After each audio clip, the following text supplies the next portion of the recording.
What is going on, peasants? My name is JB and I'm back here today for my draft analysis for the NCP. Back here for, I believe, my third season in NCP. So pretty cool to be back once again. Gotta give a shout out to my boy John Jr. as well as Zombie, the commissioners of the league, and anyone else who had a part in suggesting me to be here. So hey, we're back. Hopefully looking to bounce back from last season's mediocrity. Don't worry, I have a dark type this time around, so I shouldn't get 6-0'd by every damn psychic type I play. It'll be a little bit better than that, hopefully. But anyway, yeah, I don't really have a whole lot other than to just hop on into the team. So this was a standard points-based draft with points ranging from 18 to 1, and you had like 120 points to spend. You could draft up to 11 Pokemon, couldn't go over. So I don't even think you could do 10, so it's like, yeah, it was 120 points for 11 Pokemon. And yeah, that's pretty much it. I had 16th pick out of 16 coaches, which any other time I would be grateful for having a wheel pick, and I am still kind of grateful for it, but like, bruh, how you gonna give me 16th pick like when the new stuff is out, man? I want new toys. It's new toy syndrome. Give me a new toy. Unfortunately, I don't get a new toy here. But we do have another couple other draft leagues coming up pretty soon where I might be able to snag a couple new toys. But anyway, you can already see two of my picks on the screen. Let's just go ahead and hop on in. And before I actually take the thumbnail off the screen, I want to just go ahead and let you guys know my webcam broke. It didn't break. It's plugged in. Everything's working. I didn't change anything. It's just OBS won't recognize it for some reason. I'm going to work on it. I didn't feel like figuring it out for tonight because it's 3 a.m. So I just kind of gave up on it. You guys get to look at Toaster Clay instead, and hey man, it's Toaster Clay. Anyway, as you can see in the thumbnail, my first pick was Urshifu Rapid Strike. It was still there at 16. I'm like, bro, it's an Urshifu at 16. I can't say no to this. So went ahead and picked it up. Really solid all around stats except for special attack, but it's really hard hitting, of course, at base 130 attack. Good speed at well at 97 is a very usable speed tier, and decently bulky with 100 in both HP and defense. 63 speed F is usable as well. Should, you know, be able to take most neutral hits. So great move pull on this guy. Obviously Surging Strikes is very, very phenomenal. Great move, just crits all the damn time and just does massive damage to anything that isn't water absorb. Gotta be a little bit careful of Rocky Helmet and Rough Skin Pokemon, but other than that, this thing is just it's just an incredibly spammable move. Close Combat is another incredibly spammable move, so this thing's dual typing of water and fighting, just very, very spammable. Able to pivot out with U-turn and get some other heavy hitters on this team in. Decent coverage as well, Thunder and Ice Punch as well as Poison Jab, Iron Head and Zen Headbutt. Not great coverage, but gets enough stuff that it should be able to hit most things. But one thing I wanted to get to pair with Urshifu was something that could really take out bulky waters, because one of the things that Urshifu really struggles with is the bulkier water type. So went ahead and with my second pick picked up Thundersteering, because my god, did these two just break for each other damn near perfectly. Obviously they're able to volt turn into each other, just pivot around for each other and just break so damn well. Obviously, Thunder is being a ground type, or being an electric type, doesn't really like dealing with ground types. Well, I have a damn Urshifu for ground types. And then conversely, Urshifu not liking to deal with water types. I have one of the hardest hitting electric types in the damn game, and Thunder is to help deal with those. Has access to Nasty Plot, Grass Knot for the ground type, so it can hit them if it needs to. And also, does have a little bit of a cheeky weather ball in here if we're playing a rain team, or if we have a little bit of weather on our team a little bit later. Wink, wink, nudge, nudge. But some decent coverage on this guy. Knockoff, it has like psychic poison coverage as well as steel coverage, fighting coverage, so decent bit of coverage on this thing. Very good just fast offensive pivot, and just Urshifu and Thunder break for each other so damn well. It felt like it's just a great offensive pairing. And then very usable speed tier as well at base 101. It's just right above that base 100 range, which is really nice. And then Urshifu at that 97 is just right above that 95 or that 90, you know, just really nice speed tiers. They're a little bit close to each other, but they complement each other very well. These Pokemon are just a phenomenal offensive pairing. The next up, these two things kind of struggle with some bulkier grass types. Specifically, I was really worried about like the Tangrowth matchup, and there are a few other Pokemon, you know, certain steel types and stuff like that these two Pokemon can't really deal with. So I wanted to make sure I got a really good fire type, and lo and behold, I'm like, oh hey, there's a really perfect fighting type here, or a really perfect fire type here that just kind of does everything I'm looking for. And with our third pick, we got Cephalon. I've never used this thing. I've never been a huge fan of really any of the Ultra Beasts, but Cephalon is really freaking cool. And the fact that Mind Blown is just a damn nuke, dude. It hits so incredibly hard. Base 150 power. It's like Steel Beam, if you know what that is, or if you didn't play Gen 7 and don't know what Mind Blown is. It just a really hard hitting move, but it, you know, costs half of your HP. but my god, if it's not flash fire, something's taking at least like 30%. Like even like quad resist are taking massive damage. Not great coverage on it, but it doesn't really need great coverage for what I'm intend to use it for. Obviously just breaking grass types and just opening doors for Urshifu and Thunderous to come in and clean. Shadow Ball, obviously very spammable. It's a very fast ghost as well, base 107 speed, 151 special attack is unbelievable. And then you can never overstate Beast Boost. It's just a broken ability. If you get a kill, you get a stat boost in your highest stat, and this thing can get either speed or physical or special attacks buffs. And like, bro, if this thing forces a switch, you have to be so wary of sub flame charge. I've gotten destroyed by some sub flame charge with Cephalons in my day, so it would be pretty cool to pull that off. Now with our next pick, like I mentioned, I wanted to go ahead and make sure we shored up getting a good dark type, because last season in NCP is where this meme really fucking kicked into high gear. It was a thing a little bit in Gen 7, but it kind of just took over everything at the start of Gen 8, and this league was why I never had a dark type, and I literally got 6-0'd by like 3 or 4 bulky psychics in a row, and it was embarrassing. So I wanted to get a really good dark type, and probably one of my favorite dark types to use in the entire format is Crocodile. So I was able to snag that in round 4. Obviously with my wheel pick, it was just, you know, making it through round 3 was all I really needed to, obviously. But Crocodile is a Pokemon I'm very comfortable with. It was on my playoff team in BBR, and just again, great all around stats, good ability typing. Ground Dark is just amazing. Offensive stabs, just very hard to switch into. Nothing really resists both. And even then, like, nothing appreciates taking a knockoff off base 117 attack. 92 speed is, you know, decent, not great. Again, it's usable, but yeah, it's basically kind of the same thing as Urshifu, just, you know, slightly slower.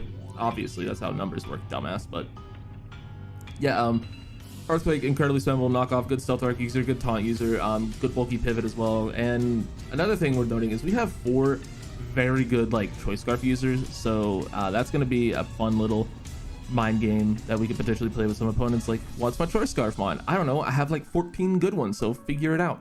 Apparently this team is really hyper offensive and has no defensive backbone, so that's something I didn't know, that having defense was important. Apparently that's a joke.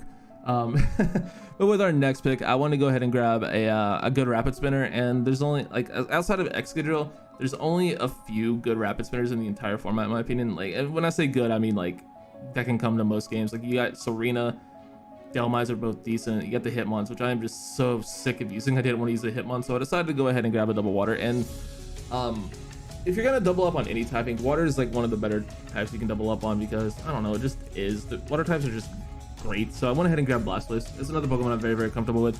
Great rapid spinner. Can obviously, you know, be ran offensive now with Shell Smash, but it's just like one of my favorite bulky waters to use. It just gets so damn much utility. Obviously, like I said, it's one of my favorite, if not one of the best rapid spinners in the format. Flip turn is very nice on a Pokemon like this, because you can just pivot out, take a hit, and flip turn out. Toxic, stalling, roar shenanigans. It's just a great Pokemon all around, and fun move pool. Gonna have a lot of fun with Blastoise. I've used it a million times, so definitely looking forward to having this guy back on the squad and getting some nice rapid spin action going. So with our next pick, I want to go ahead and grab a Steel type, and Steel types are kind of falling fast, so I needed to make sure I grabbed one while I could. So I went ahead and grabbed my boy the Elephant, aka Caparaja. I used it in PTL, and I had a lot of fun in that league, so I thought I'd go ahead and try out Caparaja again. 130 attack is nothing to sneeze at, especially coupled with sheer force and heavy metal. So like, bruh, what's switching into a freaking heavy metal boasted heavy slam? Not a lot. Also gets heat crash for coverage, and this thing actually gets really good coverage. So, you know, stuff like play rough, power whip, rock coverage, steel coverage. So yeah, just a really good all around Pokemon, and a fun Steel type. So yeah, dude. Good fairy resist, obviously, kind of what it's here for. Good dragon resist, not the bulkiest thing in the world, but it does have really good HP and it has some nice defenses, if you know what I mean. So yeah, let's go ahead and move on to our second thumbnail mod. And yeah, you guys saw the thumbnail, and I managed to get Salamence all the way in round 7. So there were a few other dragons I was considering. I really wanted Dragonite, obviously, dude. Doing Dragonite week, I really wanted to use it, but I knew I was gonna take with my other pick on the wheel, and I'm like, yeah, that really doesn't make sense to take Dragonite with that, because it kind of defeats the purpose. So I went ahead and just grabbed Minz, and Minz actually sniped like 6 people or something ridiculous, so I guess I'm glad I took it. But Salamence is crazy, dude. Intimidate, Moxie, obviously two very broken abilities. It has access to you know, physical flying stab that isn't fly now, which is great, into a wing beat. Unfortunately does not get scale shot Moxie. I thought it did when I drafted it. Unfortunately it doesn't, but Salamence is still a great Pokemon. It was on a finals run I made in PCL season 1, so it's a Pokemon I'm very comfortable with using, and I'm really happy to have it back on the team. Obviously it had Z moves back in, you know, Gen 7, but I think it's still very solid without them. And with the advent of boots, like, support Mints is more viable than ever, bro. Like, support Dragonite, you guys know is viable. Support Mints is very viable too, with stuff like Wish. Yeah, that's all I got. Defog, but mostly, yeah, offensive Mints is great. It can be a very good defensive pivot with boots plus Intimidate. And just the combination of Flying, Ground, Dragon is just very, very hard to switch into. Flying Dragon Stab is, like, just in itself is very, very good, and good enough coverage to hit a lot of things that could pivot it on it. So just dual stab plus coverage move is generally all you really need on it, but it can do some stuff with, like I said, Defog, Wish, stuff like that. Just a great all-around Pokemon, and can be ran special as well if you want to, but, you know, it gets a good enough special move pool. It gets Hurricane now, which is cool. So yeah, Salamance's great Pokemon, and really good Dragon. Now the reason I couldn't take Dragonite was because we went ahead and grabbed ourselves Vanillix. Like, bro, Vanillix is so fun. I've been on the Vanillix hype train as long as anyone in Draft League. Like back, way back in the day, like early Gen 7, I've been hyping up Vanillix is really, really good. Just spammable Blizzards is so fucking hard to deal with, bro. Especially coming off, like, what, 110 special attack? Like, Blizzards that never miss are just hard to switch into, man. And then, of course, giving this thing a Roar Bell. It's a really good speed tier for taunt, because it's going to outspeed, like all the bulkier things on your opponent's team generally. And then, yeah, like I said, Blizzard is just incredibly hard to switch into. Freeze Dry is nice. It doesn't get a lot, but what it gets, it does so freaking well. And it's a Pokemon I really enjoy using, once again. So, yeah, dude, went ahead and picked up Vanillix. So, yeah, it didn't make a lot of sense to take Dragonite, obviously, with multi-scale. So, unfortunately, our Dragonite dreams will have to wait for another league. Next up, we have our Subcardivore.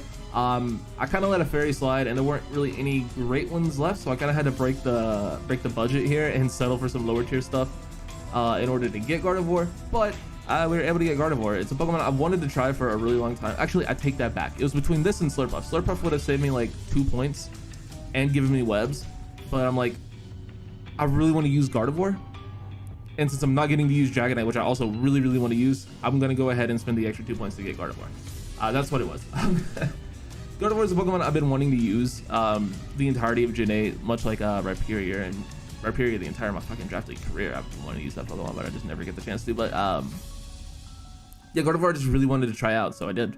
That's pretty much the end of the story. Really, like, underrated special attack stat. Like, 125 is not anything to mess around with. 115 Spadef is decent as well, so it can take a lot of special hits and take them very, very well. It gets Wish. I believe it also gets Teleport. It does get Teleport, so it can Wish Teleport. It's a little bit fast for that, but it can't do that. It doesn't have great HP, but it can, you know, just having Teleport on anything is nice. Just, you know, slow momentum is really good. And great coverage on this thing. Electric, Ghost, Grass. It does get Mystical Fire, which is nice. And then a lot of great support moves with stuff like Memento, Healing Wish, Dual Screens. Also gets Knockoff as well, so Encore, Destiny Bond. Like, this thing's move pool is wild, and I'm gonna have a lot of fun just running some wacky Gardevoir stuff, so be on the lookout for that throughout the season. Now, these last two Pokemon I did end up free agenting after the draft, but they will be on my team for week 1, so we're gonna go ahead and talk about the Pokemon that are gonna be on the team for week 1. Those two are Skuntank. I wanted to ground to Poison. Obviously, those are very important to have, so I went ahead and doubled up on Dark typing because it, along with Crocodile, don't really share any weaknesses. Skuntank being neutral to Fairy would have been the only one, so I went ahead and grabbed Skuntank. So yeah, good removal, good ground to Poison, decent enough move pool, decently fast at 74 is a solid speed tier to have. Sucker Punch, stuff like that. Fire Blast is good coverage. It doesn't really get much, but it was a grounded Poison and it looked fun, so I went ahead and picked it up. And then last and certainly not least, listen, dude. There are a lot of bad Pokemon. Eldegoss might be in the running for worst. I didn't really feel like thinking what I wanted. So I was like, hey, front office, what do I want? And no one responded. So I'm like, could use another spinner. Fuck, the only spinner in the tier that I can afford is Eldegoss. Went back to my front office server to see if anyone replied. They didn't. So I just took Eldegoss, and I hate myself for it. and I dropped it as soon as I could. So yeah, Eldegoss sucks. But that's gonna do it for me. Let me know what you think of the team. This is a 10-week season. Let me know what you think my kill leader is going to be. If I had to put a guess on it, I would say Urshifu. It just, bro, it's so hard to deal with, man. Like, if you don't have a water absorb mon, so it's not quite Dracovish syndrome, but it's pretty close to Dracovish syndrome, where you're kind of gonna need something really resistant to water to deal with it. Otherwise, it's just gonna do damage to everything, man. So that's gonna be my guess for my kill leader. If I had to guess a record, I'd probably say like 5 and 5, because I'm really average. But yeah, that's gonna do it for me. Thank you guys so much for watching, and I will see you all for week 1, where we take on Olivia Sama, and I think she's using the New Orleans Saint Snow in this league. If she's not, my bad. But that's gonna do it for me. Thank you so much for watching. Peace out.